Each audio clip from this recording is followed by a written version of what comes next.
Restons debout un petit instant.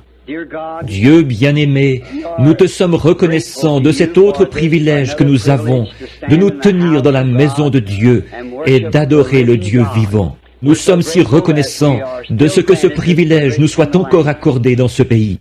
Et alors, aussi, nous avons de la reconnaissance pour ces gens fidèles, Seigneur, qui ont parcouru de nombreux milles, des centaines de milles, beaucoup d'entre eux. Et certains d'entre eux vont essayer de rentrer en hâte ce soir, en roulant sur les routes nationales et le long de la route nationale. Ô Dieu, je te prie d'être avec eux et de les aider. Guide-les, ô Père. Nous te remercions de nous avoir envoyé cette petite averse qui a rafraîchi l'air temporairement. Et Père, nous te prions de venir nous rencontrer ce soir dans ta parole. En effet, c'est pour ça que nous nous sommes rassemblés, Seigneur. C'est pour te rencontrer dans la parole. Aide-nous, Seigneur, afin que notre rassemblement soit tellement utile à ton royaume et que nous soyons tellement secourus que nous puissions venir au secours des autres. Accorde-nous ces choses que nous demandons au nom de Jésus. Amen. Vous pouvez vous asseoir. Je sors de quelques entretiens privés et juste avant que la réunion commence, Billy m'en avait donné toute une pile, tellement que je ne savais pas trop par où commencer. Mais nous prions Dieu de vous bénir pour cet effort que vous avez fait de rester pour la réunion du soir. Maintenant, Dieu voulant, dimanche matin prochain, je ferai une autre réunion. Je viens d'en parler au pasteur et cela leur convient. Et maintenant, je voudrais avoir le temps de souligner la présence de tous mes bons amis qui sont ici. Mais je sais que vous attendez. Il fait chaud. Alors, je ne prendrai pas le temps de le faire. Et je vais me contenter de dire ceci. Que Dieu vous bénisse. Vous savez, je ne connais pas de plus grand souhait qu'on pourrait formuler pour moi que de dire que Dieu vous bénisse. Voyez? S'il fait ça, c'est tout ce qu'il me faut. Juste ça. Je trouve que c'est la plus belle parole du système linguistique. Que Dieu vous bénisse. Et bon, et je sais qu'il le fait. Et comme je le disais à ma femme il y a quelques instants, j'essayais de prendre un bain et je n'arrivais pas à me sécher. Je m'essuyais et après j'étais encore mouillé. Je m'essuyais et je n'arrivais même pas à mettre ma chemise. C'est un peu différent à Tucson. Il fait à peu près 2 fois plus chaud qu'ici, mais ce qu'il y a, c'est qu'on n'a pas de sueur. Il n'y a aucune humidité dans l'air, alors ça s'évapore dès qu'on sort. On met un bassin d'eau là et il n'y en a plus. On ne peut pas transpirer parce que c'est tout simplement absorbé avant qu'on puisse transpirer. On transpire, oui, mais ça ne se voit jamais. Alors ici, j'ai essayé, je me suis donné un mal fou pour me sécher. Alors, et je suis trempé en ce moment. J'étais là-bas dans la pièce et nous y avons fait venir 7 ou 8 personnes, des cas urgents, et qu'il fallait voir tout de suite. Maintenant, la raison pour laquelle je vous retiens ici et que je vous demande de venir, c'est parce que je considère que c'est utile pour nous. Je ne ferai pas ça, mes amis. J'ai trop d'estime pour vous, pour faire ça.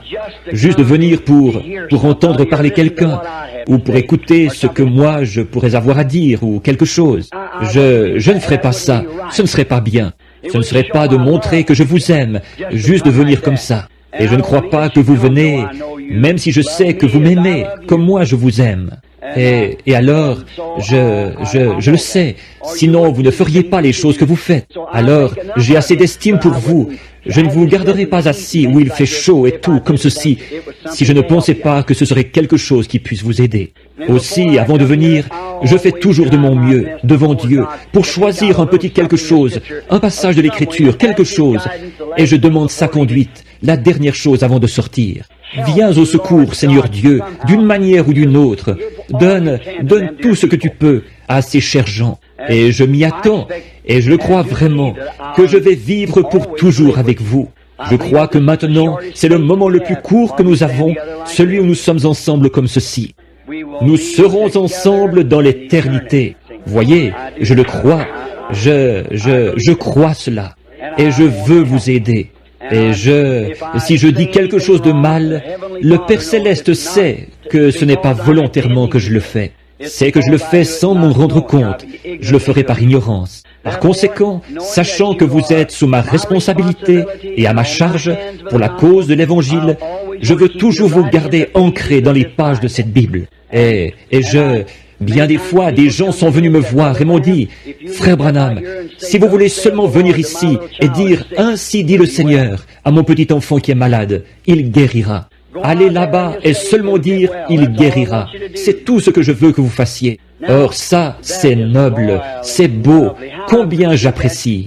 Mais vous savez, je ne peux pas faire ça tant qu'il ne me l'a pas dit d'abord. Voyez, je peux prier pour l'enfant, faire tout ce que je peux. Mais voyez-vous, qu'est-ce qui se passerait si j'y allais dans un élan d'enthousiasme et que je disais ça? Voyez-vous, si je disais « Ainsi dit le Seigneur », en réalité ce serait seulement « Ainsi dit mon enthousiasme ». Voyez? Et à ce moment-là, ça pourrait arriver et ça pourrait ne pas arriver. Mais ensuite, qu'est-ce qui se passerait si cette même personne était sous l'effet de mon enthousiasme et que la chose n'arrive pas? Alors, il se pourrait que cette personne se retrouve dans une circonstance où c'est parfois une question de vie ou de mort. Alors, où serait leur confiance? Ils auraient peur que j'ai encore un élan d'enthousiasme, voyez? Donc, quand je le dis, je veux être tout à fait convaincu que c'est exact, parler en connaissance de cause. Et puis, quand il me parle, je peux seulement dire ce qu'il m'a montré. Que ce soit bon ou mauvais, je dois le dire. Et parfois, ce n'est pas agréable de dire ces choses aux gens. Mais pourtant, il est autant de mon devoir de dire aux gens les choses mauvaises qui vont leur arriver qu'il est de mon devoir de leur dire les bonnes choses qui vont leur arriver. Après tout, nous voulons la volonté du Seigneur. Parfois, la volonté du Seigneur va à l'encontre de nos désirs. Mais quand même, si nous voulons la volonté du Seigneur, c'est tout aussi précieux de savoir que le malheur nous arrivera si c'est la volonté du Seigneur. Que ce soit le bien ou le malheur, c'est la volonté du Seigneur que nous voulons voir s'accomplir. Et je sais que c'est comme ça que nous voyons la chose.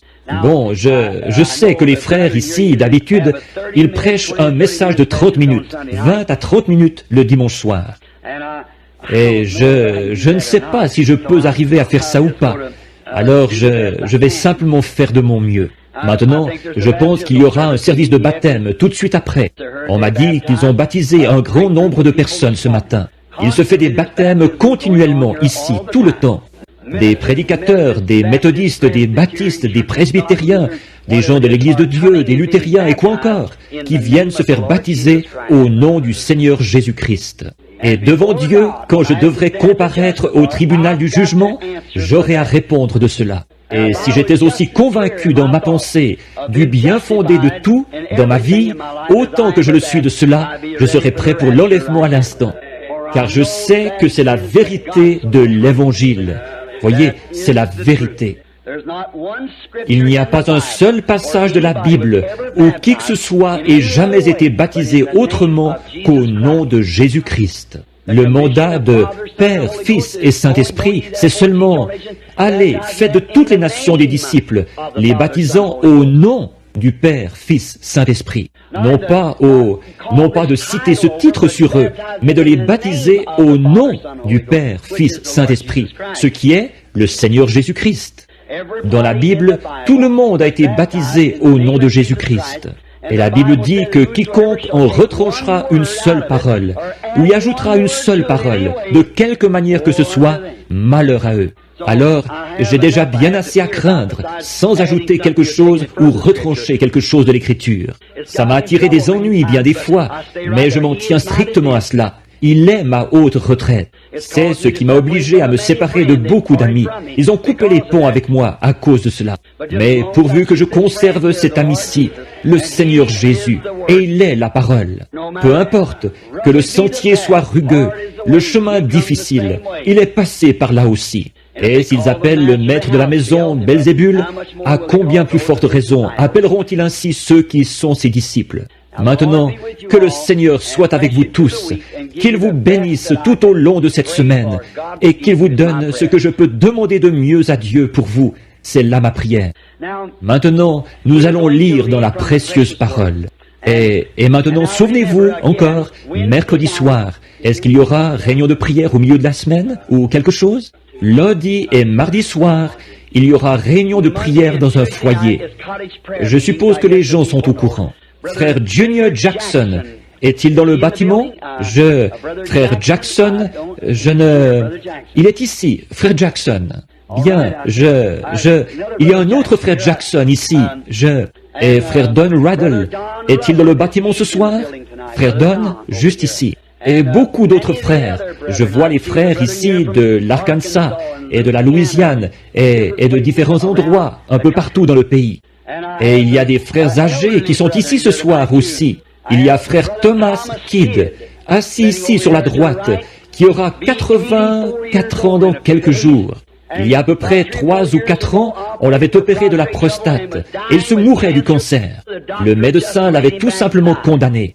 J'ai failli donner le coup de grâce à ma vieille voiture pour venir jusqu'à lui, là-bas dans l'Ohio. Et le Seigneur Jésus l'a guéri. Il lui a redonné la santé et l'a rétabli. Et le voici, lui et sa petite compagne, ce soir. Beaucoup d'entre vous les connaissent. Peut-être que certains ne les connaissent pas. Mais voici un homme et une femme qui prêchaient l'Évangile avant que je sois né. Pensez-y. Et moi, je suis un vieil homme, voyez. Alors, je les regarde, et de voir qu'ils sont encore actifs, je reprends courage. Tous nous connaissons frère Bill Dow, assis ici, au coin. Et oh, combien nous sommes reconnaissants de toutes les grandes bénédictions de Dieu. Puisse-t-elle continuer à être avec nous jusqu'à ce que cette dernière trompette sonne. Et vous savez, nous serons tous ensemble enlevés à la rencontre du Seigneur dans les airs. Pensez-y, des gens disparus. On ne vous voit plus, mais vous vous rassemblez avec le reste du groupe. Les vivants, qui seront restés pour la venue du Seigneur, ne devanceront pas, ou ne feront pas obstacle, c'est ça le mot, à ceux qui se sont endormis, pas qui sont morts. Non, les chrétiens ne meurent pas, ils prennent seulement un peu de repos, voyez-vous, c'est tout. Oh là là, et la trompette de Dieu sonnera, et les morts en Christ ressusciteront premièrement, ils apparaîtront à un grand nombre de personnes. Et tout à coup, vous êtes simplement là à regarder. Eh bien, voilà un frère. Alors vous savez que ça ne va pas tarder. Quelques minutes, et nous serons changés en un instant, en un clin d'œil. Et avec eux, tous ensemble, nous disparaîtrons de la terre, enlevés à la rencontre du Seigneur dans les airs. Et de penser, avec tout ce que nous avons vu dans les Écritures, et les confirmations claires de l'heure où nous vivons, ça pourrait arriver avant la fin de la réunion. Pensez un peu à ça, ce soir même. Alors, sur cette base-là, nous abordons sa parole. Alors que nous prenons dans Hébreux chapitre 13, et nous allons lire du verset 10 au verset 14. Hébreux 10 Hébreux 13, 10 à 14. Maintenant, comme je l'ai déjà dit, quand nous promettons fidélité à la patrie devant notre drapeau, ce qui est très bien, nous nous levons toujours pendant que nous promettons fidélité à la patrie. Et tous les autres événements importants, nous nous levons par respect où nous faisons un salut et tout pour notre pays. Et quand ils jouent The Star Spangled Banner, nous nous tenons au garde à vous. Aussi nous qui sommes des soldats chrétiens, tenons-nous au garde à vous pendant que nous lirons la parole de Dieu.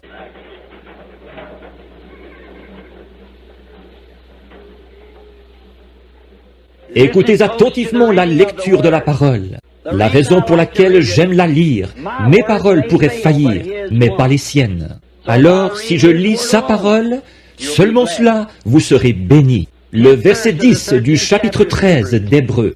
Nous avons un autel dont ceux qui font le service au tabernacle n'ont pas le pouvoir de manger.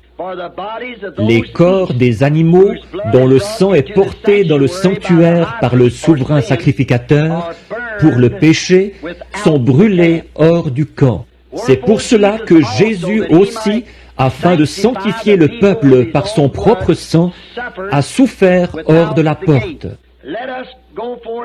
Sortons donc pour aller à lui, hors du camp, en portant son opprobre. Car nous n'avons point ici-bas de cité permanente, mais nous cherchons celle qui est à venir. Seigneur Dieu, toi qui es le responsable de cette parole, et qui est responsable de t'en être occupé tout au long des âges, pour voir à ce qu'elle parvienne jusqu'à nous sans mélange. C'est la pure parole de Dieu, vierge. Nous la chérissons tellement dans nos cœurs en ce moment. Romps ce texte, Seigneur, pour nous en donner le contexte ce soir, afin que nous, les enfants de l'homme, nous puissions comprendre ce que Dieu veut de nous, car nous le demandons au nom de Jésus. Amen. Mon sujet de ce soir, c'est sortir du camp. C'est quelque chose comme petit sujet, un peu bizarre. Mais vous savez, d'habitude, on trouve Dieu dans des choses bizarres. Le monde s'encroute tellement dans ses habitudes que tout ce qui sort de la tendance habituelle devient quelque chose de bizarre.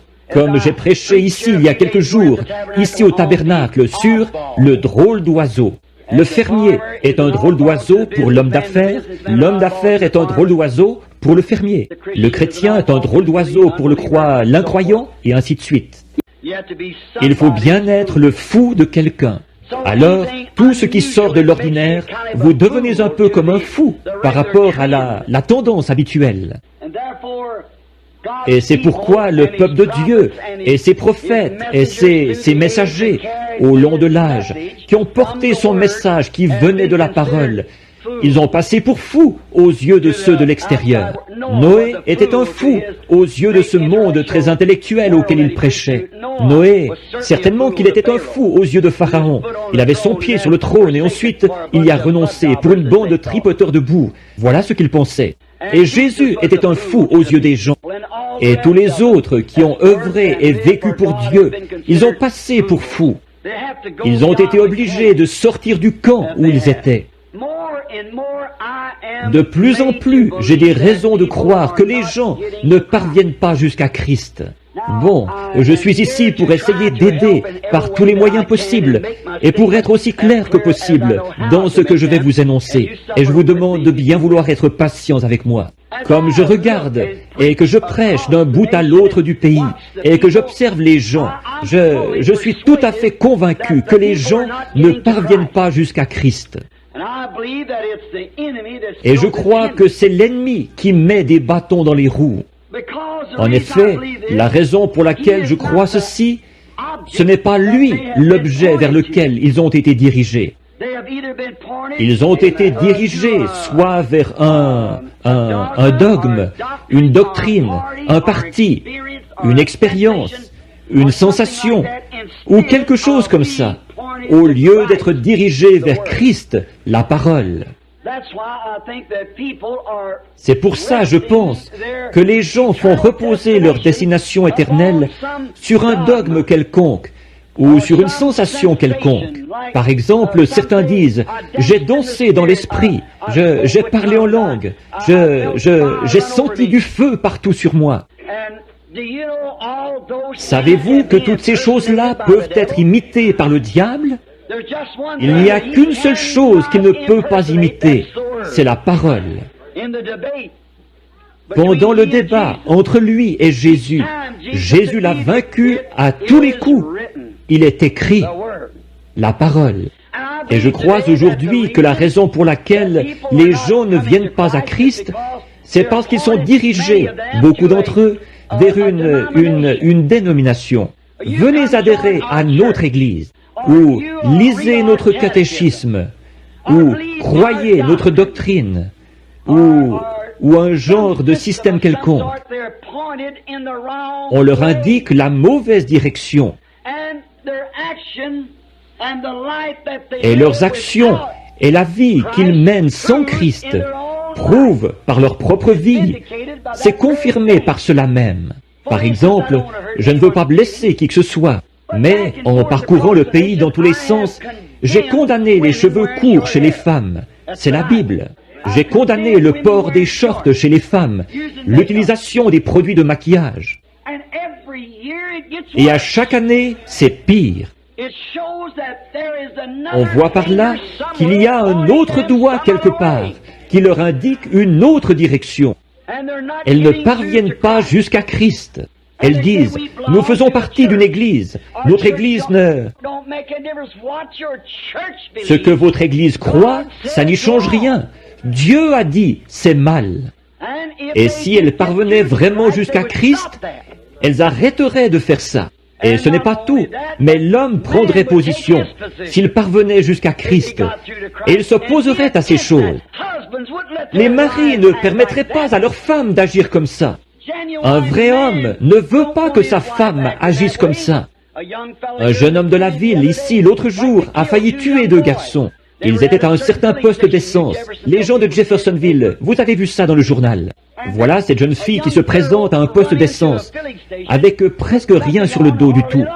Et les 2 jeunes hommes qui étaient assis là ont passé un commentaire. Et le pompiste a failli tuer les 2 garçons. Il a été arrêté à cause de ça et poursuivi en justice. Le juge lui a demandé, « Pourquoi avez-vous s'est-elle habillée comme ça ?» Il a dit, « Moi, je la trouve mignonne. » Or, il y a quelque chose qui ne va pas chez cet homme-là.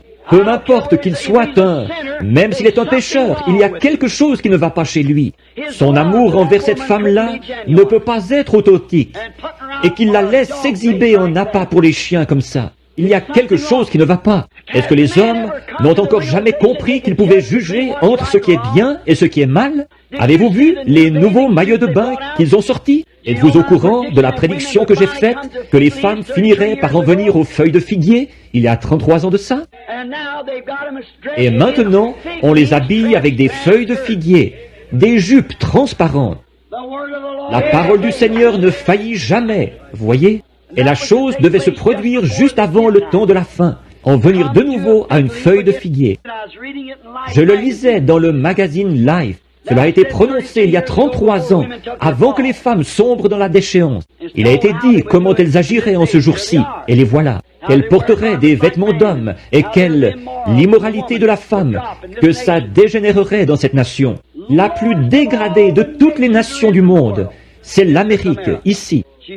C'est la plus souillée de toutes. Ça, c'est selon les statistiques. Le pourcentage des mariages et divorces dans cette nation est plus élevé que partout ailleurs dans le monde. Et les autres nations prennent exemple sur nous.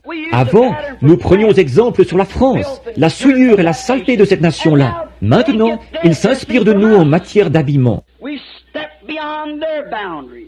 Nous avons dépassé leurs limites à eux. Je sais qu'il y a une raison pour laquelle les gens ne parviennent pas jusqu'à Christ. S'ils le faisaient, ils n'agiraient pas comme ça.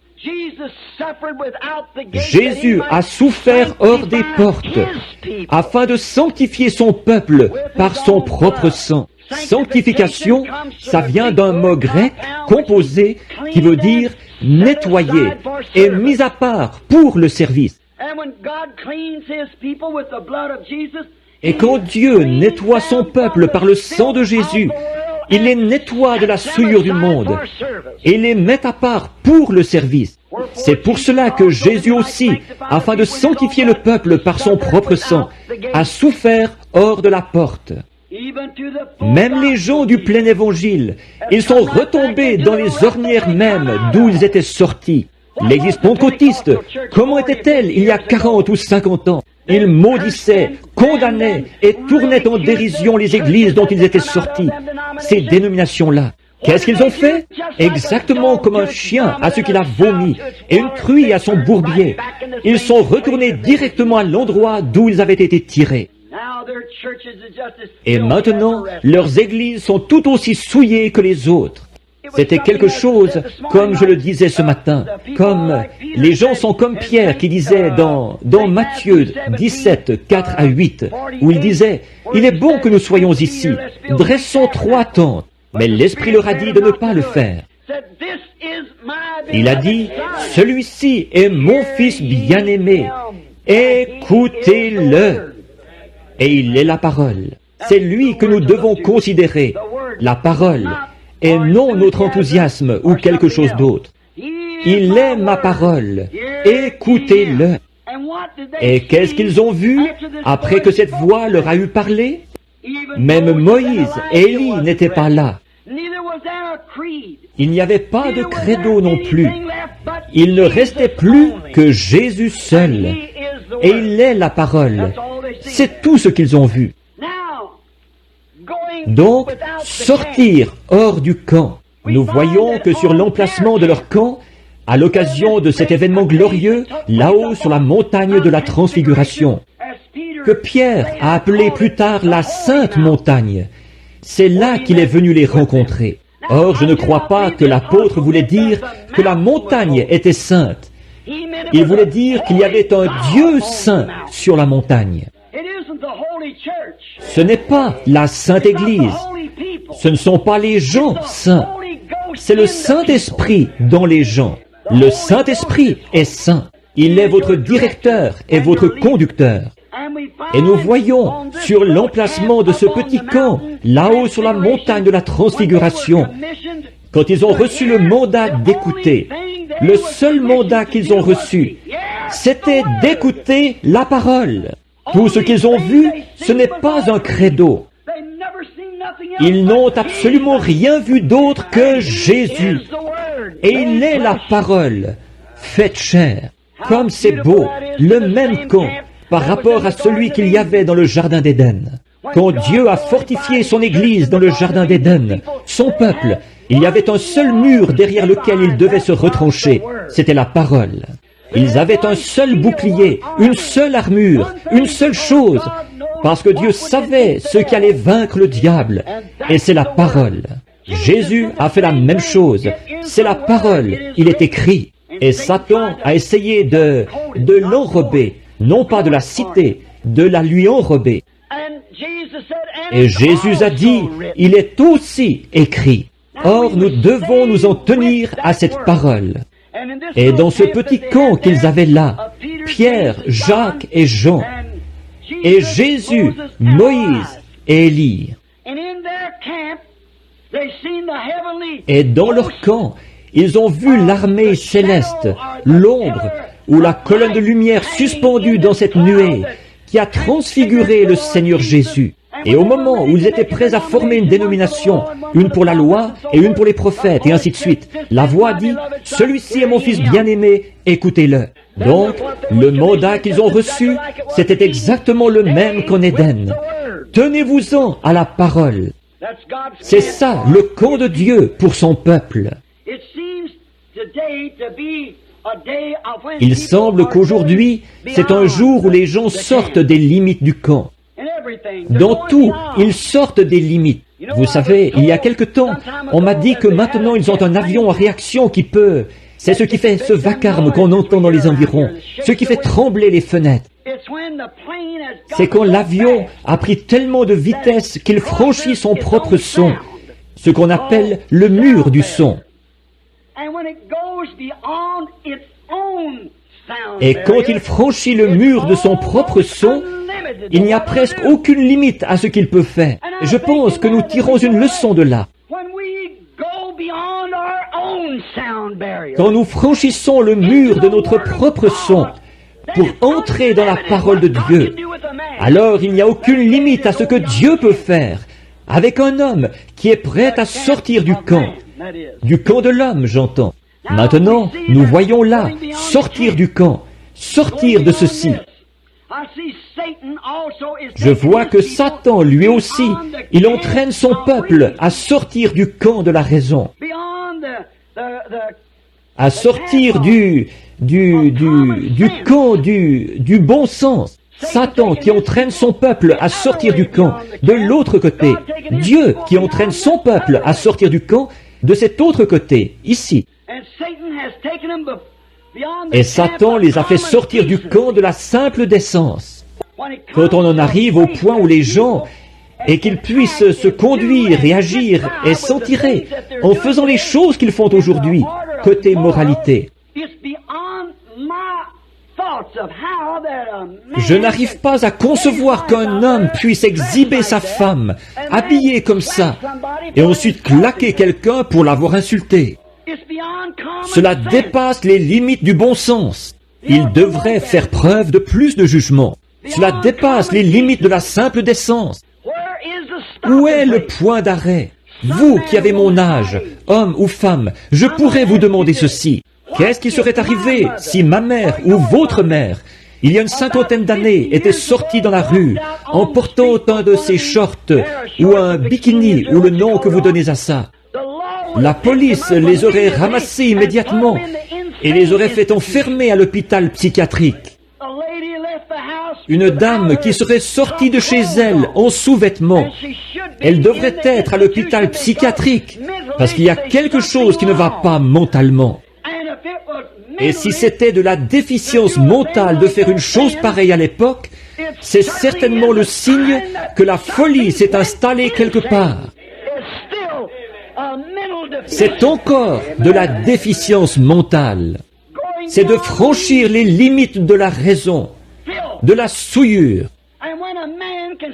Et quand un homme peut fumer la cigarette, alors que les médecins lui prouvent que des milliers de gens meurent chaque année à cause de ça, et qu'il va quand même continuer à tirer des bouffées de cigarettes, on dirait bien qu'il y a quelque chose qui ne tourne pas rond mentalement chez cet homme-là. Et quand un homme est frappé d'une commotion mentale et qu'il n'arrive pas à reprendre ses sens, ses activités, il va passer tous les cabinets de médecins du pays pour trouver ce qui ne va pas chez lui. Mais par contre, il restera au bar ou dans sa voiture et il boira jusqu'à ce qu'il soit complètement fou. Il dépensera son argent pour s'enfoncer là-dedans. Et s'il se retrouvait dans cet état-là, sans l'intoxication de l'alcool, alors il dépenserait tous les sous qu'il peut trouver dans le cabinet du médecin à essayer de trouver ce qui ne va pas chez lui. Ça ne tient pas debout. Si un faucon volait au-dessus de la ville, et que je prenais ma carabine, que j'allais dans ma cour de derrière et que je tirais sur ce faucon, 10 minutes plus tard, je serais en prison. On me ferait arrêter pour conduite déréglée, d'avoir manié une arme à feu en ville, d'avoir mis en danger la vie des gens avec une carabine, en tirant en l'air sur ce faucon. Je pourrais tuer quelqu'un, c'est ce qu'il dirait. Il faut le faire enfermer. Et ensuite, ils vont vendre assez d'alcool à un homme pour qu'il s'enivre, et ils vont l'installer dans une voiture où il pourrait tuer une famille tout entière. Et quand il se fait prendre, il écope d'une amende de $5. Un meurtre avec préméditation. Qu'est-ce qu'il a, ce monde? Il y a quelque chose qui cloche quelque part. Alors, sortir du camp, des limites de la décence, des limites de la raison. Si vous remarquez, nos politiciens d'aujourd'hui ne disent pas un mot sur le sujet de la lecture de la Bible à l'école. Ils ont peur. Ils ne savent pas dans quelle direction le vent souffle. Ils ne savent pas s'ils y perdraient au vote ou pas. Nous avons besoin d'un autre Abraham Lincoln. Nous avons besoin d'un autre John Quincy Adams. Nous avons besoin de quelqu'un qui va prendre position sans se préoccuper de la direction du vent et exprimer franchement ses convictions. Aujourd'hui, un prédicateur dénominationnel, vous aurez beau lui montrer dans la parole la vérité, il ne sait pas quoi faire. Il a peur de perdre son gagne-pain. Nous avons besoin d'hommes et de femmes aujourd'hui qui soient forts dans l'Évangile. Quelqu'un qui va se tenir là et qui exprimera ses convictions, qui indiquera ce qui est bien et ce qui est mal, si c'est la parole de Dieu qui a raison ou si c'est la dénomination qui a raison. Jésus a dit que toute parole d'homme soit un mensonge et que la mienne soit la vérité. Les cieux et la terre passeront, mais mes paroles ne passeront jamais. Alors, vous voyez, ils sortent du camp de la parole de Dieu pour trouver leur réponse. Quand il les a persuadés de sortir du camp de la parole de Dieu, ce qu'il avait fait à Ève dans le jardin d'Éden, Satan a fait la même chose aujourd'hui. Bien, c'est ce que nous voyons. Les gens se laissent persuader de sortir hors du camp pour aller dans leur dogme et leur credo, dans leur camp de dogme et de credo. Eux aussi, ils ont un camp. Et c'est comme ça qu'ils se retrouvent dans son camp à lui. Son camp, c'est celui de l'instruction, de la théologie, des œuvres, du doctorat, de l'éducation, de la personnalité, tout ce qui s'oppose au camp de la parole de Dieu. Dieu a un camp pour son peuple. Les dénominations ont leur propre camp. Il y a 3000 ans, un homme pouvait rencontrer Dieu presque n'importe où. C'était chose courante pour un homme de rencontrer Dieu. Mais pourquoi ne le rencontre-t-il pas aujourd'hui? Il y a plus de gens, des milliers de milliers, et des millions de gens de plus qu'il y a 3000 ans. Et pourtant, Dieu est une espèce d'antiquité dont on a déjà parlé, de l'histoire ancienne. Les gens ne rencontrent pas Dieu en personne comme ils le faisaient il y a bien des années. Comme je le disais, environ 3000 ans. Ce n'est pas courant pour un homme de rencontrer Dieu. Si un homme en parle, il passe pour un fou, quelqu'un qui a perdu la tête. C'est tellement inhabituel pour eux. Dans le cas d'Abraham et dans son camp, mais c'était presque un fait journalier pour Abraham de rencontrer Dieu. Il lui parlait. Non seulement cela, mais quand ils sont allés à Guérar faire un séjour là-bas, nous voyons que là-bas, Dieu était dans le camp avec Abimelech, un Philistin. C'était chose très courante. Ils vivaient dans le camp de sa présence. Aujourd'hui, ils vivent dans leur propre camp. Et ils n'ont aucun rapport avec le camp de Dieu. Ils ne veulent avoir aucun rapport avec lui, parce que pour le monde, c'est du fanatisme. Pour eux, c'est du fanatisme. Mais souvenez-vous, quand Dieu a établi le premier camp pour les gens, il les a fortifiés par sa parole. C'est toujours ce qu'il fait. Mais aujourd'hui, dans leur camp, ce n'est pas ce qu'ils font. C'est pour cette raison qu'on n'entend pas beaucoup parler de Dieu. Or, je crois que le camp, Moïse par exemple, la façon dont il a rencontré Moïse dans le désert. Moïse avait un camp là-bas, où il faisait paître les brebis de son beau-père, Jéthro, derrière le désert. Et un jour, ce vieux berger de 80 ans, il a vu une lumière, une colonne de feu dans un buisson qui brûlait. Et il a rencontré Dieu, un homme qui fuyait Dieu. Le lendemain, parfois de rencontrer Dieu, ça vous fait faire des choses bizarres. Moïse, le lendemain, il était très bizarre. Il a fait asseoir sa femme à califourchon sur un mulet, avec un bébé sur la hanche, et avec sa longue barbe qui pendait, un bâton tordu à la main, il est parti en Égypte pour prendre le contrôle du pays. Ça, c'était vraiment ridicule à voir. Où vas-tu, Moïse? Je m'en vais en Égypte. Pourquoi? Pour prendre le contrôle. Il avait rencontré Dieu. Une invasion par un seul homme. Ça semblait vraiment très étrange, mais ce qu'il y a, c'est qu'il a réussi. Parce qu'il avait rencontré Dieu. C'est comme une seule personne qui irait prendre le contrôle de la Russie. C'est tout ce qu'il faut, une seule personne dans la volonté de Dieu. Moïse était dans la volonté de Dieu. Et c'était un bâton tordu qu'il avait à la main. Pas une épée, un bâton. Les choses inhabituelles que Dieu fait. Mais souvenez-vous, Moïse a dû sortir du camp où il avait vécu pour accomplir ceci. En effet, il avait été là-bas avec toute une armée et il n'avait pas réussi. Avec toutes les armées de l'Égypte, il n'avait pas réussi. Mais un jour, Dieu l'a invité à venir dans son camp. Il a dit, « Qui es-tu » Il a dit, « Je suis celui qui suis. » Non pas « J'étais » ou « Je serai ». Au temps présent, je suis. Je suis le Dieu d'Abraham, d'Isaac et de Jacob. J'ai entendu les cris du peuple et je me souviens de ma promesse. Et c'est le moment où elle doit s'accomplir.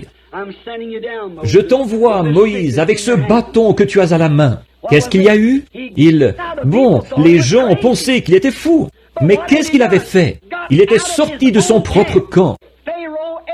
Pharaon l'avait instruit pendant 40 ans dans le camp de l'école. Et il avait échoué. Et Dieu a mis un autre 40 ans pour sortir tout cela de lui. Toute son instruction et toute sa théologie, ce qu'il avait appris, il a fallu 40 ans pour faire sortir tout cela de lui. Et ensuite, Dieu l'a utilisé pendant 40 ans. Dieu a beaucoup de mal à préparer son homme. Mais vous voyez, il n'a jamais pu avoir l'emprise sur Moïse tant que Moïse n'est pas sorti de son propre camp fait de main d'homme. Sorti de la manière militaire de faire les choses et de la manière naturelle de faire les choses pour se tourner vers la manière surnaturelle de faire les choses. Ensuite, quand il est entré dans ce camp-là, Dieu a pu l'utiliser. Maintenant, nous voyons que dans ce désert, nous remarquons quand ils ont pris position et qu'ils sont sortis de l'Égypte pour entrer dans le camp de Dieu, ils sont sortis du camp des sacrificateurs et de tous ceux qui leur disaient « Vendez-vous comme esclaves pour le temps qu'il vous reste ». Quand Moïse, le prophète, est venu et qu'il a confirmé que la parole de Dieu était proche, que Dieu, qui avait fait la promesse, était là pour délivrer les gens. Ils sont sortis du camp où ils se trouvaient pour entrer dans le camp de la parole promise de Dieu de l'heure. Ils ont cru ce prophète-là parce que le signe, la confirmation, prouvait qu'il s'agissait précisément de la parole de Dieu. Et les choses qu'il a faites ont prouvé que c'était juste. Et la colonne de feu l'a suivi tout le long du trajet, prouvant qu'il s'agissait de la parole de Dieu. Or, dans ce camp, des miracles, des signes et des prodiges, il y en avait dans ce camp. Ils les ont fait sortir pour les emmener dans le désert. Ils ont quitté leur camp naturel. Ils ont quitté le camp de la boue. Ils ont quitté le camp fait de paille et de briques pour demeurer dans des tentes, là-bas dans le désert, où il n'y avait pas de grain ni rien d'autre. Parfois, Dieu nous demande de faire des choses qui, selon notre façon de penser, sont insensées. Et si jamais vous quittez le camp de votre propre raisonnement, c'est là que vous trouverez Dieu. Remarquez, quand ils sont partis dans le désert, il y a eu des miracles, des signes, quand ils sont passés dans ce camp-là. Maintenant, souvenez-vous, ils ont quitté le camp de l'Égypte et ils sont partis dans le désert avec le camp de Dieu. Comment savez-vous que ça l'était? Dieu avait dit, « Ton peuple séjournera pendant 400 ans, mais je les ferai sortir par une main forte et je leur donnerai ce pays-ci. » Et ils étaient en route, en suivant une lumière confirmée, un prophète confirmé, avec des signes, des prodiges, démontrant que Dieu était dans le camp. Et ils étaient en route. Ils avaient une colonne de feu, ils avaient un prophète, ils avaient de la manne, ils avaient des eaux vives. Amen. Ils avaient changé de campement. Ils ont été obligés de le faire. Ils n'auraient pas pu voir ces choses en Égypte. Ils ont été obligés de changer de campement pour pouvoir voir le surnaturel. Et les gens d'aujourd'hui aussi, ils seront obligés de changer de camp, de sortir de ces dénominations qui disent « Les jours des miracles sont passés, le baptême du Saint-Esprit, ça n'existe pas. » Et tous ces passages de l'Écriture, là, c'est faux, c'est bon pour un autre âge. Vous serez obligés de changer de campement, de sortir de ce camp-là pour aller là où tout est possible. Toutes ces choses confirmaient sa présence dans le camp. Maintenant, remarquez, alors eux, ils avaient formé un camp fait de main d'hommes, de tradition et de credo, après la mort de Moïse. Et Dieu a traité avec les gens pendant de nombreuses années. Dieu n'est plus dans son camp, dans leur camp, parce qu'ils se sont formés un camp par leurs propres moyens. Souvenez-vous, quand ils ont été appelés à sortir de l'Égypte, Dieu leur avait fourni un prophète. Il leur avait fourni un agneau pour le sacrifice. Il leur avait fourni tout ce dont ils avaient besoin. Une parole, un signe, un miracle, un prophète pour les conduire, une expiation pour prendre soin d'eux, la colonne de feu pour les conduire. Et une fois arrivés dans le désert, ils n'étaient toujours pas satisfaits. Ils voulaient avoir quelque chose à faire eux-mêmes. La grâce avait fourni tout cela. Maintenant, ils voulaient avoir quelque chose à faire eux-mêmes.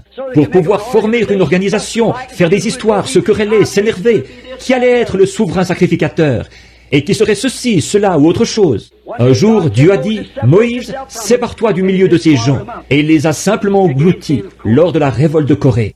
Maintenant, remarquez, tous ces signes et prodiges confirmaient sa présence. Ensuite, il s'est formé, l'homme s'est formé lui-même un camp de credo et de tradition. Pas le camp de Dieu, de sa parole, un camp à eux. Il a été obligé de se retirer, car il est la parole. Il ne peut pas rester où les gens reçoivent un enseignement qui n'est pas dans cette parole.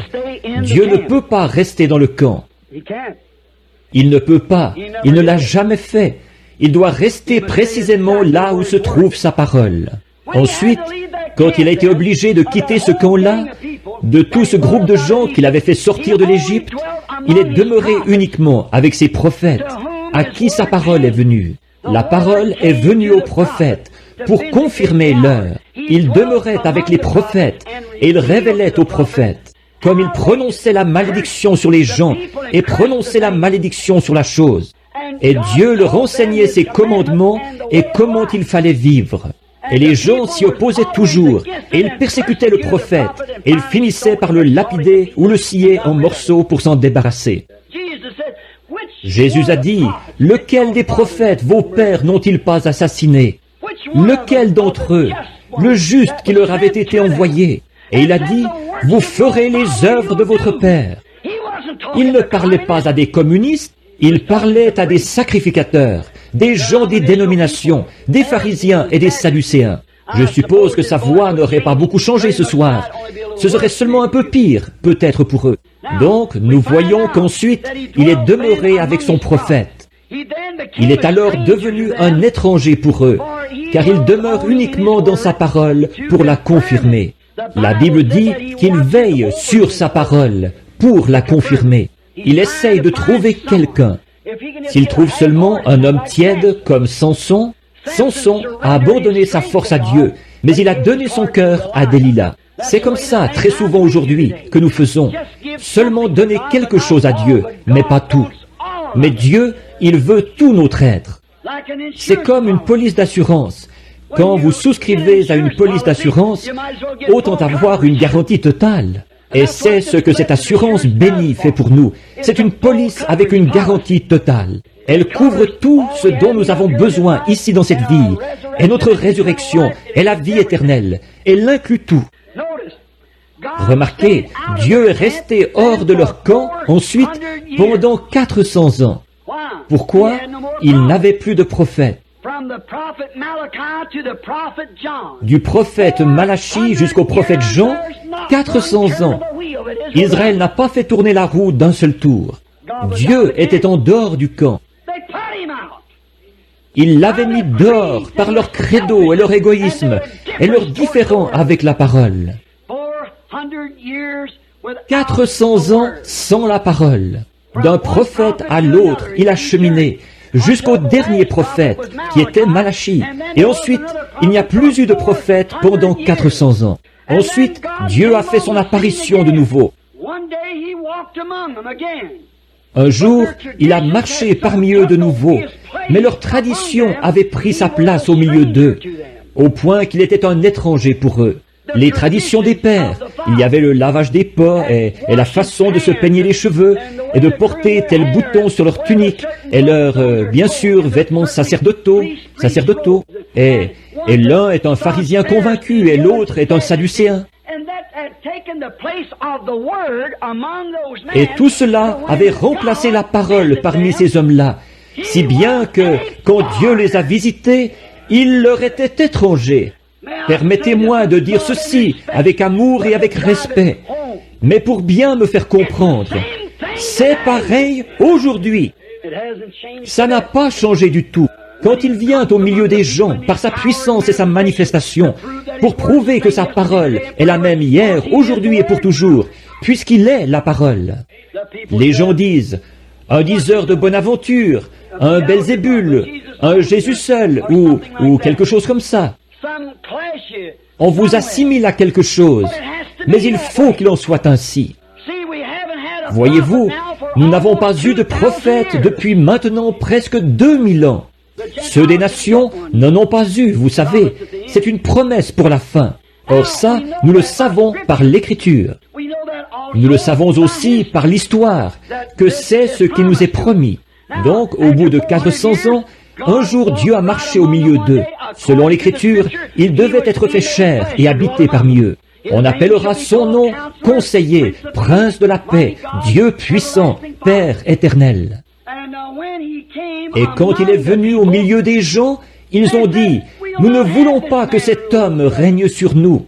Quelle carte d'association porte-t-il? Quelle dénomination l'a envoyé? Il n'avait aucune collaboration. Toutes les églises où il allait, on le mettait à la porte. Il n'avait rien à voir avec lui, parce qu'il n'était pas l'un d'entre eux. Et ce qui est arrivé à cette époque arrive de même maintenant. La Bible dit que l'église de Laodicée le mettrait dehors, et il frappait, cherchant à entrer. Il y a quelque chose qui ne va pas quelque part. Maintenant, pourquoi?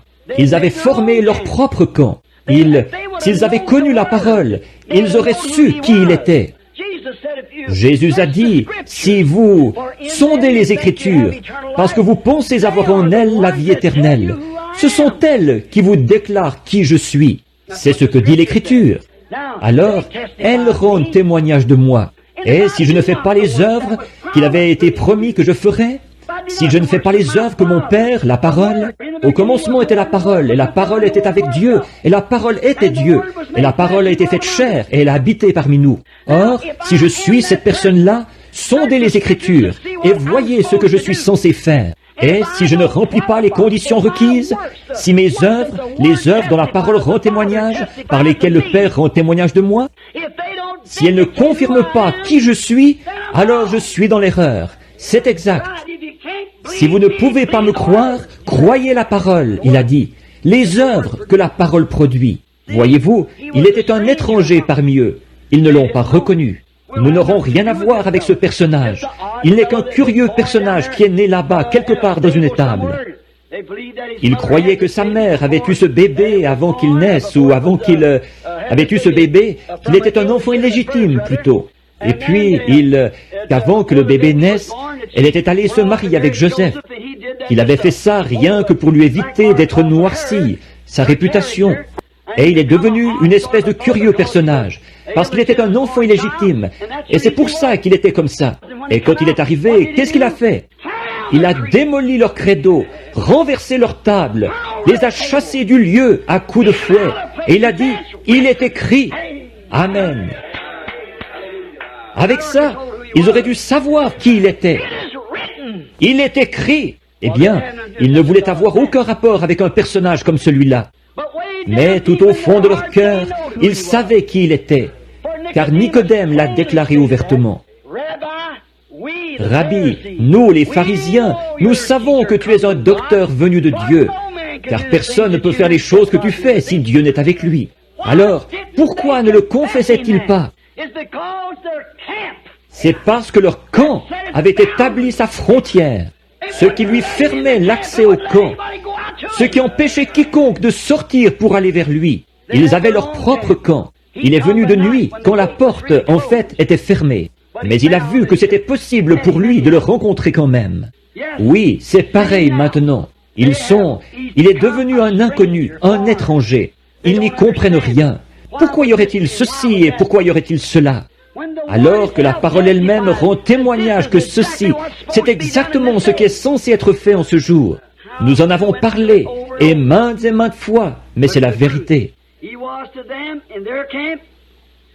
Pour eux, dans leur camp, il était un fanatique, un violateur de leur tradition, un trouble-fête dans leurs églises. En fait, rien qu'un diseur de bonne aventure, un spirit, ce qu'on appelle Belzébul. Voilà ce qu'il était. Et je crois que s'il venait au milieu de nous aujourd'hui, il serait la même chose pour nous. En effet, nous avons une tradition, nous avons une dénomination, nous n'arrivons même pas à nous entendre entre nous. Pourquoi? Il n'y a qu'un lieu où les hommes arrivent à s'entendre, c'est sous le sang versé. Et le sang a été versé comme germe de vie pour féconder cette semence, la parole. Sans cela, nos barrières dénominationnelles vont toujours tenir les gens éloignés. Mais il serait un étranger aujourd'hui. On dirait la même chose de lui. On agirait envers lui. On l'expulserait du camp. Et saviez-vous, la même Bible qui dit qu'il serait abandonné des hommes, hommes de douleur, habitués à la souffrance, et qu'ils ont rejeté. Et nous l'avons considéré comme frappé et humilié par Dieu. L'Écriture même qui déclarait cela, qui s'était crié dans son chant, « Mon Dieu, pourquoi m'as-tu abandonné? Tous mes os, ils me regardent, ils ont percé mes mains et mes pieds. » Pendant qu'ils chantaient cet hymne dans l'église, leur sacrifice, le Dieu qu'ils croyaient servir, ils étaient en train de le crucifier. Il en est de même aujourd'hui, le Dieu même. Regardez ce que le prophète a dit, Amos, quand il est arrivé à Samarie. Il a plissé ses petits yeux quand il est monté là et qu'il a vu cette ville remplie de péchés, des femmes couchées dans la rue avec des hommes, une Amérique contemporaine. Quand il l'a parcouru du regard, il a plissé les yeux. Il n'avait personne pour le parrainer. Il n'avait pas de carte d'association. C'est Dieu qui l'avait envoyé. Les gens allaient-ils écouter son message? Non, ils n'allaient pas l'écouter. Mais il a prophétisé et il a dit, « Le Dieu même que vous prétendez servir vous détruira. » Et je dis au nom de Jésus-Christ, le Dieu même que cette nation, qui prétend être une nation religieuse, le Dieu même qu'ils prétendent servir, les détruira dans leur iniquité. Il exterminera toutes les dénominations de la face de la terre, ceux qu'ils prétendent servir. Donc remarquez, il les a réprimandés et ils l'ont expulsé de leur camp. Jésus a souffert hors du camp. Ils l'ont expulsé du camp, à l'extérieur, bien au-delà des limites de leur camp.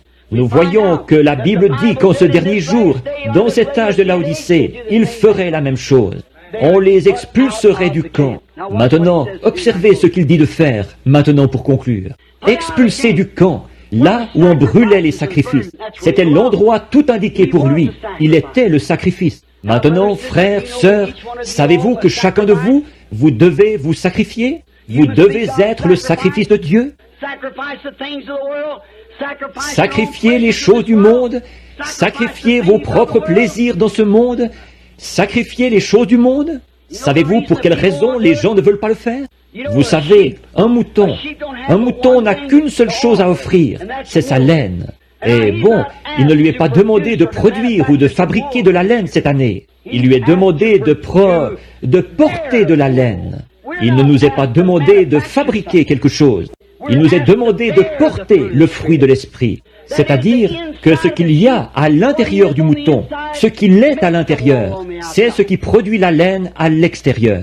Et quand un homme a Christ à l'intérieur, c'est ce qui le rend semblable à Christ à l'extérieur. Ce n'est pas quelque chose d'artificiel, de fabriqué. Eh bien, nous voyons qu'à ce moment-là, quand Christ revient, comment est-ce qu'on le traite? Exactement comme au commencement. Il en a toujours été ainsi. Alors, il les a tellement réprimandés qu'ils les ont expulsés de son camp et ils l'ont traité comme un pécheur. Et effectivement, il est devenu péché pour nous. Maintenant, après des centaines d'années, oui, presque 2000 ans, il a visité leur camp de nouveau, conformément à sa parole promise, qui disait qu'il le ferait au dernier jour. Il a visité le camp de nouveau. Il a visité le camp pour manifester cette parole aujourd'hui, tout comme il a visité à cette époque-là et qu'il l'a fait à l'époque de Moïse. Ce n'était pas Moïse qui faisait ces choses. Moïse était un homme, c'était Christ. Considérez Joseph, sa vie, aimé de son père, haï de ses frères parce qu'il était un voyant. Et ils l'ont haï sans raison. C'était leur seule raison de le haïr. Un type parfait d'aujourd'hui, tout à fait. L'Église, de nouveau, ils haïssent ce qui est spirituel. Et nous voyons qu'il a été vendu pour presque 30 pièces d'argent. On le pensait mort. Il a été sorti de là et mis en prison, comme Jésus l'a été sur la croix. Un homme a été perdu et un homme a été sauvé. Et il a été retiré de là pour aller à la droite de Pharaon. C'est exactement ce qui est arrivé à Jésus.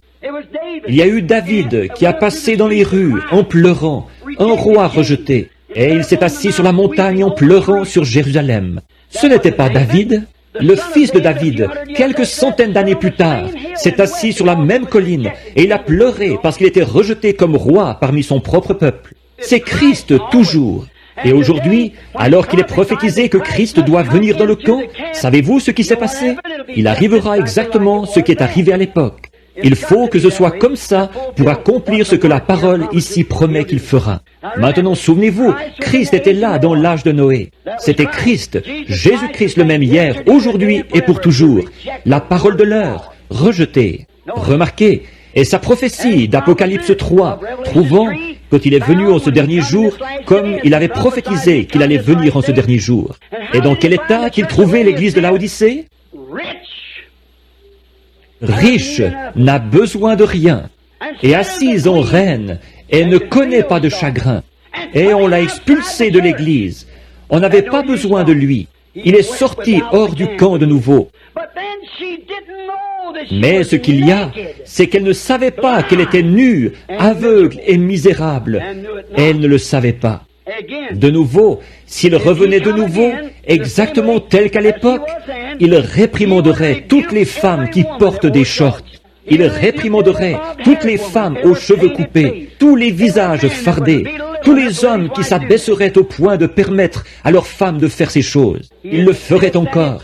Il démolirait aussi toutes les dénominations qui existent et détruirait tous les credos qu'on aurait. Croyez-vous qu'il le ferait? Certainement qu'il le ferait. C'est exact. Qu'est-ce qu'il ferait de lui? Il l'expulserait du camp. C'est sûr qu'il ne collaborerait pas avec lui. Non, monsieur. Maintenant, nous le retrouvons en ce jour-ci, comme la Bible a dit qu'il le serait, expulsé du camp. En effet, il demeure toujours le même, la parole, le même hier, aujourd'hui et pour toujours. Ils ne veulent pas de lui. Ils l'ont rejeté de nouveau avec leurs conseils. Aujourd'hui, ils préféreraient, comme ils l'avaient fait à l'époque, quand il est passé en jugement. Aujourd'hui, alors que la parole passe en jugement, qu'est-ce qui s'est passé? Ils ont rejeté de nouveau, comme ils l'avaient fait à l'époque, et ils ont accepté un Barabbas, un meurtrier, plutôt que Christ. Le conseil ferait la même chose. Et aujourd'hui, parce qu'ils ont rejeté la parole et la confirmation parfaite de l'heure, ils se sont vendus et ils ont préféré un Barabbas, le Conseil mondial des églises, un meurtrier de la parole. Il renie sa parole, renie son baptême, renie sa puissance, renie ses signes. Et encore une fois, par un credo ou une tradition, de porter son col tourné vers l'arrière et tout. En se forgeant des credos et tout, ils essayent par des bonnes œuvres. Ils n'avaient pas été destinés à la vie au départ. Ils n'avaient rien en eux pour croire. Celui qui me connaît connaît mon Père. Et comme le Père m'a envoyé, moi aussi je vous envoie. Le Dieu qui a envoyé Jésus a accompagné Jésus. Il était en lui. Et le Jésus qui vous envoie vous accompagne. Il est en vous. Celui qui croit en moi fera aussi les œuvres que je fais. Allez par tout le monde et prêchez l'Évangile à toute la création. Qu'il soit noir, jaune, blanc, brun, quoi qu'il soit. Voici les signes qui accompagneront ceux qui auront cru. Jusqu'où? Par tout le monde et à toute la création. Un jeune prédicateur baptiste, il n'y a pas longtemps, à Tucson, il est venu me voir en disant, « Frère Branham, voici votre problème. Vous essayez de faire de cet âge un âge apostolique. » Il a dit, « Un âge apostolique pour aujourd'hui, ça n'existe pas. L'âge apostolique est terminé. » J'ai dit, « Il est terminé? Je ne le savais pas. » Il a continué, « Eh bien, il l'est. » J'ai dit, « Vous en êtes sûr ?» Il a dit, « Bien sûr que j'en suis sûr. » Il a dit, « Très bien, j'ai dit, qu'est-ce qui vous fait croire qu'il est terminé ?» Il a dit, « C'était pour les apôtres. » J'ai dit, « Le jour de la Pentecôte, Pierre a dit, croyez-vous sa parole ?» Oui, monsieur. Il a dit, « Repentez-vous, chacun de vous, et soyez baptisés au nom de Jésus-Christ. » Car cette promesse est pour vous, pour vos enfants, pour les enfants de vos enfants, et pour ceux qui sont au loin, en aussi grand nombre que le Seigneur notre Dieu les appellera. Cette même promesse, nous devons revenir à elle. Le docteur Simon-Pierre a rédigé une ordonnance. La Bible dit, n'y a-t-il point de baume en Galade? N'y a-t-il point de médecin? Eh bien, vous savez, si vous prenez l'ordonnance d'un médecin, quand il découvre une maladie dans votre corps, et qu'il rédige cette ordonnance, vous faites mieux de la faire exécuter, de trouver un vrai pharmacien qui va l'exécuter telle qu'elle est rédigée. En effet, il doit mettre telle quantité de poison et telle quantité d'antidote, la quantité que votre système peut supporter. Vous voyez, elle a déjà été éprouvée, elle a fait ses preuves, et vous devez prendre cette ordonnance-là. Sinon, si vous laissez un charlatan modifier ça, quelqu'un qui ne sait pas comment doser ce médicament-là correctement, il va vous tuer. Et si c'est trop faible, ce qu'il met dedans, ça ne vous fera aucun bien. Voilà le problème chez beaucoup d'entre vous, les médecins. Vous modifiez l'ordonnance. Pierre a dit, je vais vous donner une ordonnance perpétuelle, pour vous, pour vos enfants, et pour ceux qui sont au loin, en aussi grand nombre que le Seigneur notre Dieu les appellera. Non pas, venez adhérer, mais repentez-vous, chacun de vous, et soyez baptisés au nom de Jésus-Christ, pour la rémission de vos péchés, et vous recevrez les résultats. Amen, le Saint-Esprit. Car la promesse, cette ordonnance, est pour vous et pour vos enfants. Maintenant, certains d'entre vous, les charlatans, cessez de rédiger ces ordonnances falsifiées. Voyez, vous tuez vos fidèles. Oui, c'est pour cette raison qu'ils n'arrivent pas à recevoir le vrai. Oui, vous savez, cette même ordonnance, la façon dont le médecin s'y prend pour trouver son médicament. Ils se servent toujours et les savants essayent de trouver quelque chose. Ensuite, ils vont l'administrer à un Kobe pour voir si ça va le tuer ou pas. Et puis, vous savez, le médicament, il y a un risque à courir. Vous pourriez retrouver la santé, mais ça pourrait aussi vous tuer. Voyez-vous, parce que tout le monde n'est pas comme un Kobe, peut-être. Mais cette ordonnance-ci, ce qu'il y a, c'est qu'elle convient à tous. Et puis, tout médecin vraiment compétent qui a beaucoup de foi dans son médicament, il ne demandera pas à quelqu'un d'autre. Certains d'entre eux sont tellement dégonflés, ils vont l'administrer à un prisonnier condamné à perpétuité et le relâcher s'il y survit, lui faire prendre l'ordonnance. Mais dans ce cas-ci, nous avons eu un vrai médecin. Il est venu et il a pris lui-même l'ordonnance. Voyez, je suis, non pas je serai, je suis la résurrection et la vie, dit Dieu. Celui qui croit en moi vivra, quand même il serait mort. Et quiconque vit et croit en moi ne mourra jamais. Marthe a dit, il a dit, crois-tu cela? Elle a dit, oui Seigneur, je crois que tu es le Christ qui devait venir dans le monde. Les autres auront beau te traiter de tous les noms, moi je l'ai vu. Au calvaire, il a pris lui-même l'injection. Et le matin de Pâques, la mort n'a pas pu le retenir. Je suis la résurrection et la vie. Ils lui ont injecté la mort, mais il est ressuscité, triomphant de la mort, du séjour des morts et de la tombe. Il a pris lui-même l'injection, et il a envoyé des médecins qui avaient la révélation de qui il était, pour qu'ils rédigent une ordonnance. Qui dit-on que je suis, moi, le Fils de l'homme? Pierre a dit, tu es le Christ, le Fils du Dieu vivant. Il a dit, tu es heureux, Simon, maintenant tu as compris. Je te donne les clés du royaume. Ce que tu liras sur la terre, je le lirai dans le ciel. Si tu délies quelque chose sur la terre, je le délierai dans le ciel. Quand les gens ont vu tout ce qui se passait, ils ont dit, que pouvons-nous faire pour recevoir cette inoculation? C'est là qu'il a lu l'ordonnance. Il a dit, maintenant je vais rédiger une ordonnance. Elle est pour vous, pour vos enfants et pour ceux qui sont au loin, en aussi grand nombre que le Seigneur notre Dieu les appellera jamais. Ne modifiez pas l'ordonnance, vous mourrez. Ils l'affaiblissent tellement aujourd'hui, si bien que ce n'est que de l'eau dénominationnelle. C'est exact. Un liquide d'embaumement qu'ils injectent dans un homme mort pour qu'il soit encore plus mort. Oh, mes frères, il y a une véritable onction. Elle sert à la guérison de l'âme. Seulement, ne modifiez pas l'ordonnance. Prenez l'ordonnance exactement telle qu'elle est rédigée. Dieu est obligé à sa parole. Il n'est pas obligé au credo, au dogme ou à la dénomination. Il est obligé à sa parole. Suivez l'ordonnance, c'est le départ, la base. Commencez, vous vous êtes engagé alors et vous êtes prêt à vous mettre à l'œuvre. Remarquez, hors du camp. Aujourd'hui, ils ont choisi un Barabbas. Alors que l'Évangile a sillonné le monde d'un bout à l'autre, de grands signes et prodiges ont accompagné le réveil. Mais au lieu d'entrer et de passer à l'action, ils s'associent avec Barabbas. Plutôt que d'accepter ces absurdités et tout, dans notre Église, nous garderons le même style que les autres. Maintenant, Rome et tous les autres, ils se sont rassemblés, un Barabbas. Remarquez, à ce moment-là, nous sommes dans ce grand camp-là. Nous sommes invités à sortir de ce camp-là. Jésus aussi, afin de sanctifier le peuple par son propre sang, a souffert hors de la porte. Allons à lui hors de la porte. Observez, en portant son opprobre. Pourquoi jetait-on l'opprobre sur lui?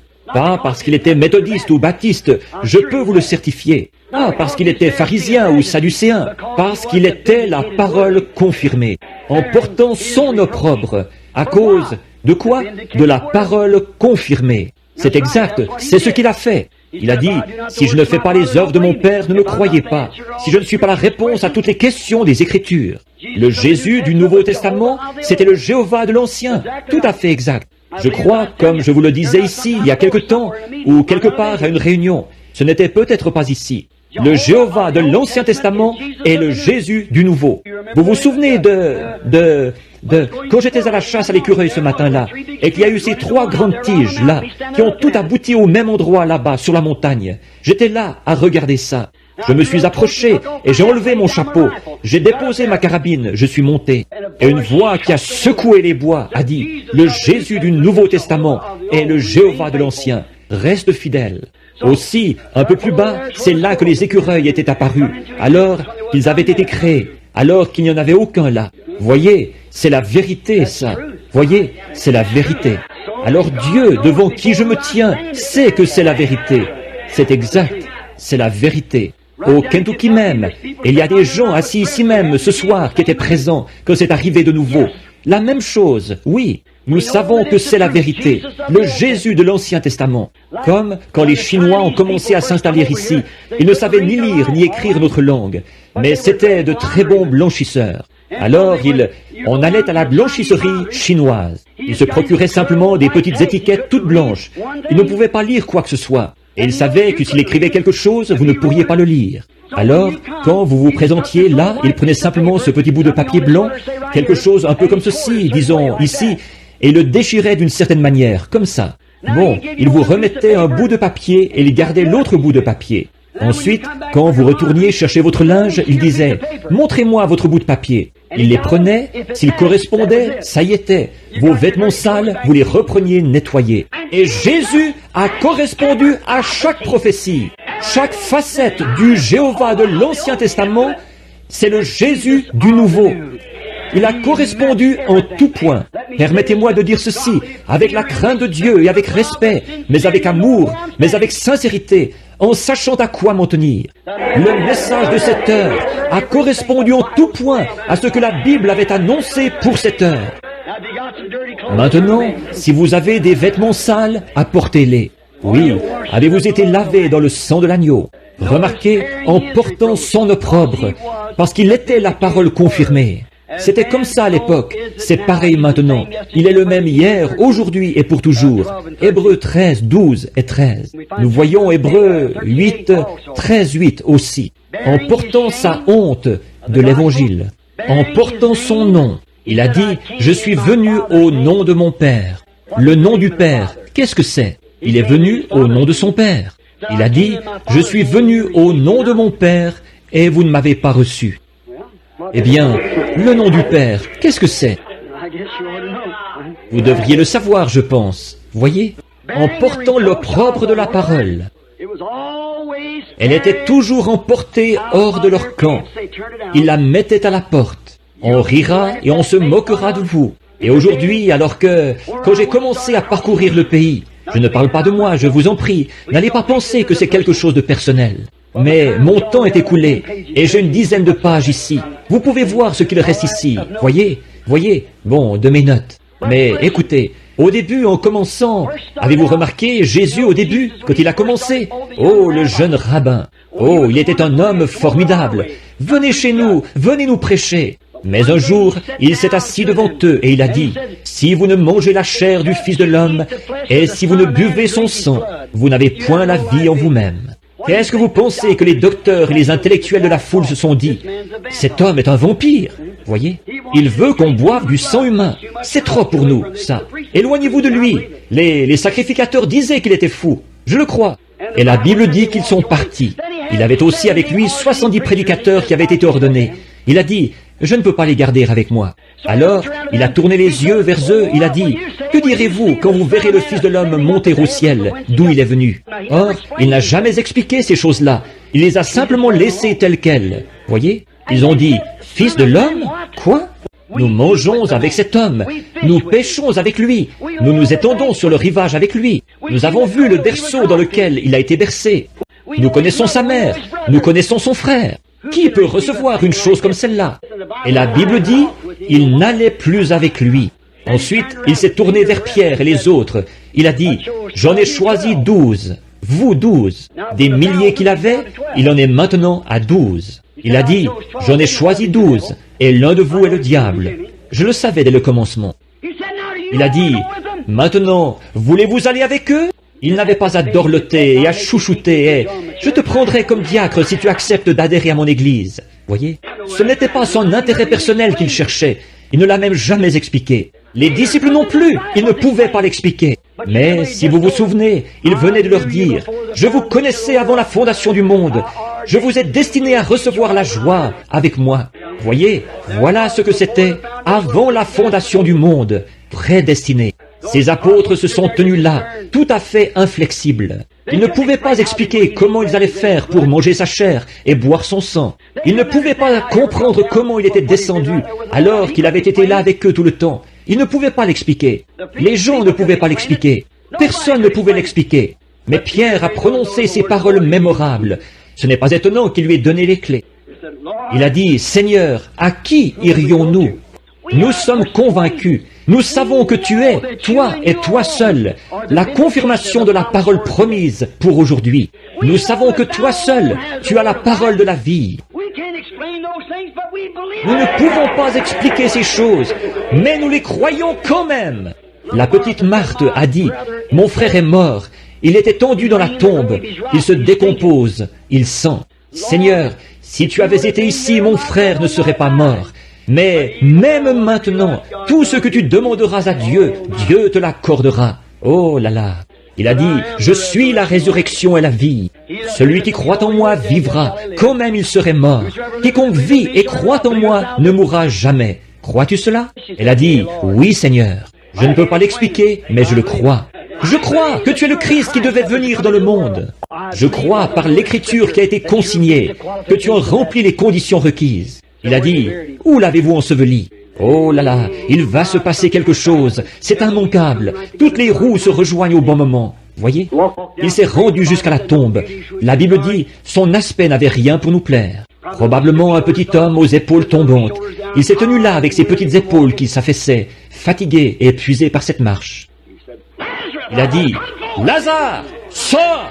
Et un homme qui était mort depuis 4 jours s'est levé sur ses pieds.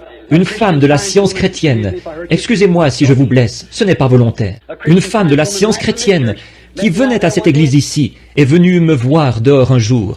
Elle a dit, « Monsieur Branham, elle a dit, j'aime votre façon de prêcher, mais il y a une chose sur quoi vous mettez trop l'accent. » J'ai dit, « Quoi ?» Elle a dit, « Vous faites trop de cas de Jésus. » J'ai dit, « J'espère que c'est tout ce que lui, il a à me reprocher. » Voyez. Elle a dit, « Vous le rendez divin. » Voyez-vous, eux, ils ne croient pas qu'il était divin. Ils croient qu'il n'était qu'un homme comme les autres, un bon enseignant, un philosophe. Elle a dit, « Vous le rendez divin. » Et il n'était pas divin. J'ai dit, « Oh oui, il l'était. » Elle a dit, « Si je vous prouve par votre propre Bible qu'il n'est pas divin, le croirez-vous » J'ai dit, « Ma Bible dit, je crois la parole, c'est ce qu'il est. » Elle a dit, dans Jean chapitre 11, quand Jésus est allé à la tombe de Lazare, la Bible dit qu'il a pleuré. J'ai dit, quel rapport? Elle a dit, eh bien, ça montre qu'il n'était pas divin. J'ai dit, c'est que vous ne voyez pas qui était cet homme. Il était à la fois Dieu et homme. En tant qu'homme, il a pleuré, quand il a pleuré à cause de leur chagrin. Mais quand il s'est redressé et qu'il a dit, Lazare, sors! Et qu'un homme qui était mort depuis 4 jours s'est levé sur ses pieds, c'était plus qu'un homme. Oui, monsieur, oh oui. Comme je l'exprime souvent, quand il est descendu de la montagne ce soir-là, il avait faim, il était un homme. Le lendemain matin, il avait faim, il était un homme. Mais quand il a pris 2 petits pains et 5 poissons, et qu'il a nourri 5000 personnes, qu'on a rempli 7 paniers, c'était plus qu'un homme. Oui, monsieur. Il était un homme sur la croix quand il s'est écrié, « Mon Dieu, m'as-tu abandonné ?» Quand il s'est écrié, « Donnez-moi à boire » et qu'ils lui ont donné du vinaigre avec du fiel, il était un homme, il pleurait. Mais le matin de Pâques, quand il a rompu tous les sceaux de la mort, du séjour des morts et de la tombe, et qu'il est ressuscité, il était plus qu'un homme.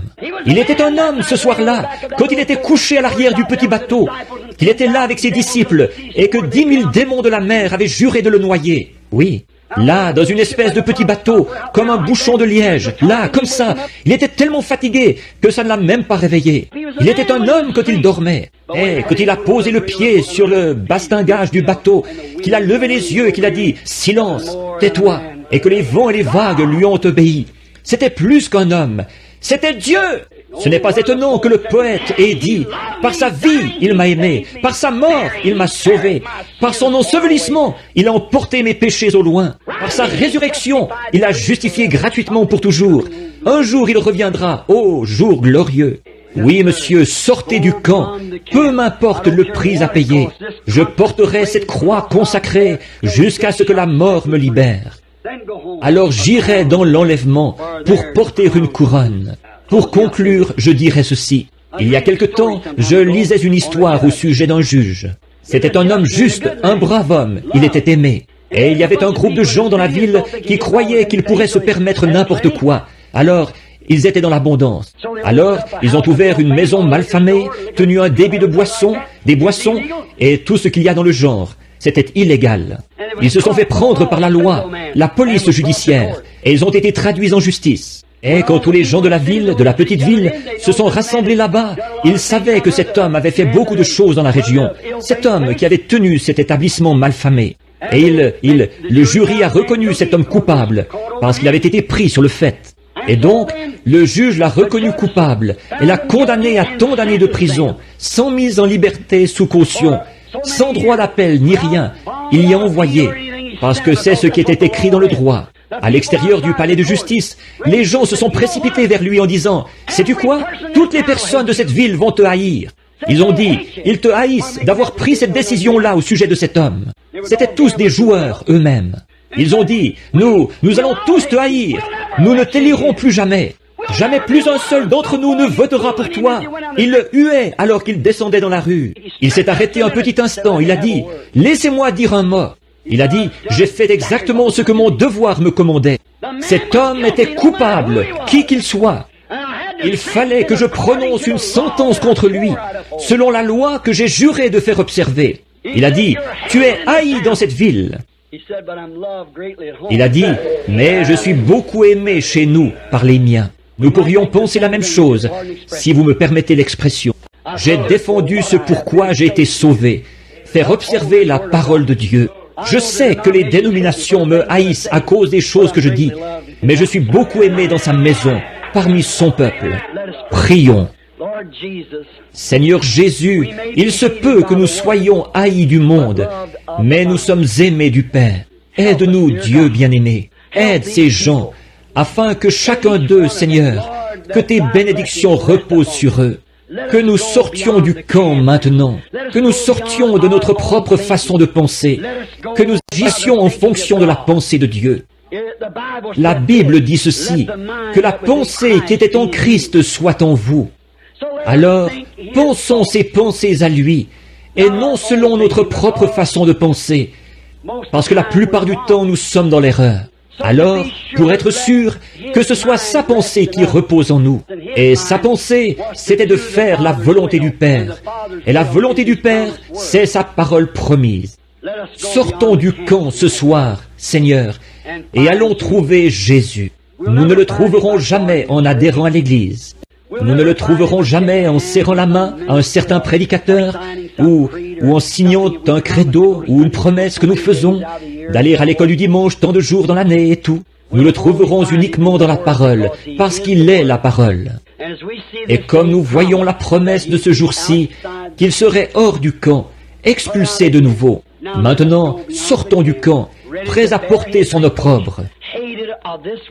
Haï de ce monde, mais aimé de celui qui nous a invités à venir dans le camp.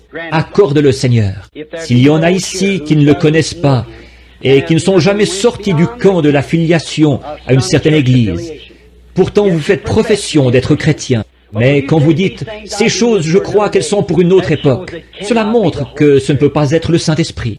Comment un homme qui est rempli du Saint-Esprit pourrait-il jamais se faire baptiser en utilisant le nom de Père, Fils, Saint-Esprit? Alors que Paul, le grand apôtre, a dit « Si un ange descend du ciel », vous l'avez peut-être fait à un moment donné, par ignorance. Ces gens-là l'avaient fait par ignorance, dans Acte 19. Mais il a dit « Un ange qui prêche quoi que ce soit d'autre, qu'il soit anathème ». Comment pouvez-vous accepter un credo ou un isme, telle ou telle chose, alors que la Bible dit « La promesse est pour vous ». Cette même chose-là, le vrai baptême du Saint-Esprit. Comment le Saint-Esprit, qui a écrit la parole, peut-il être en vous à renier la parole? Comment peut-il renier, alors que le Saint-Esprit lui-même a dit « Si qui que ce soit ajoute une seule parole à ceci, ou en retranche quoi que ce soit, je retrancherai sa part du livre de vie ». Alors, comment le Saint-Esprit peut-il retrancher quoi que ce soit à la parole, ou ajouter quoi que ce soit à la parole? Mon ami, soit ici ou dans le monde invisible où ira cette bande, invisible pour nous en ce moment, que ceci pénètre profondément dans votre cœur, après le message d'enseignement de ce matin, en voyant où nous en sommes. Si vous n'avez encore jamais accepté cette ordonnance dont j'ai parlé tout à l'heure, ne voulez-vous pas la recevoir? Nous sommes ici pour faire tout ce que nous pouvons pour vous, afin de vous aider. Je suis seulement un témoin. Je fais seulement de la propagande. Comme nous avons à Louisville en ce moment le congrès démocrate du Kentucky. Ils sont en train de bâtir la plateforme électorale de leur candidat.